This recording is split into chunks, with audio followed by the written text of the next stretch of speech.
Hello friends, welcome back to my channel. চলুন শুরু করি মাই অনলি সানশাইন এপিসোড 5। তো ফ্লিন্ট সানের কাছে ক্ষমা চায় গত রাতে যা কিছু করেছিল তার জন্য।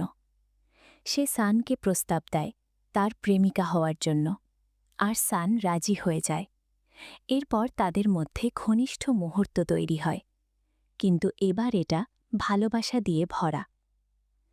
পরের সকালে সান চোখ খুলে ফ্লিন্টের দিকে তাকিয়ে থাকে।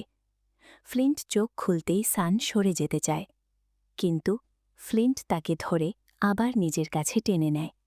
সে হেসে বলে, তুমি ঠিক আছো? সান ধীরে মাথা নাড়ে। ফ্লিন্ট তার গালে, তার নাকে হালকা করে চুমু দেয়। কিন্তু হঠাৎ তার মনে সন্দেহ জাগে। সে বুঝতে পারে সানকে কেউ ফাঁসানোর চেষ্টা করছে। এরপর তারা নিচে নামে। আজ সানের কোনো শুটিং নেই। ফ্লিন্ট বলে সে সানকে নিজের বাড়িতে নিয়ে যেতে চায়। সে তার বোন ফেকে ফোন করে আর বাড়িতে আসতে বলে। ফ্লিন্টের বাড়িতে পৌঁছালে তার মা বাবা তাদের দেখে অবাক হয়ে যায়। সান ভদ্রভাবে শুভেচ্ছা জানায়, কিন্তু হঠাৎ ফ্লিন্ট বলে, সে আমার প্রেমিকা। ঘরটা চুপ হয়ে যায়, কিন্তু তার মা বাবা হেসে তাকে গ্রহণ করে। সন্ধ্যায় সানের ম্যানেজার ফোন করে একটি ভিডিও পাঠায়। ভিডিওতে দেখা যায় সান একটি পার্টিতে একটি ছেলের সাথে নাচছে, কিন্তু সান তো তখন ফ্লিন্টের সাথেই ছিল। তাহলে এই ভিডিও কিভাবে সম্ভব? ফ্লিন্ট সিদ্ধান্ত নেয় তারা এখনই পার্টিতে যাবে। পার্টিতে গিয়ে তারা প্রমাণ খুঁজতে থাকে। এদিকে ফেকে একটি ছেলে বিরক্ত করছিল। ঠিক তখন পিচ এসে তাকে বাঁচায়, কিন্তু পরিস্থিতি খারাপ হতে থাকে।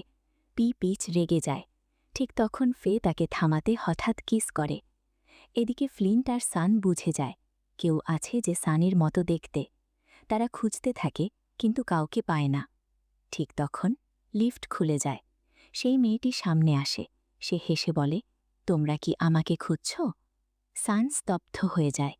মেয়েটি স্বীকার করে সবকিছু সেই করেছে, সানের জায়গা নেওয়ার জন্য, প্রতিশোধ নেওয়ার জন্য। এখন পরিষ্কার তারা দুজন যমজ। কিন্তু সে এটা কেন করছে? এর পেছনে কারণ কি? আর ফ্লিন্ট কিভাবে সানকে বাঁচাবে? এই সব জানতে দেখতে হবে পরের পর্ব। তো আজকের মতো এখানেই শেষ। দেখা হবে পরের পার্টে। ধন্যবাদ।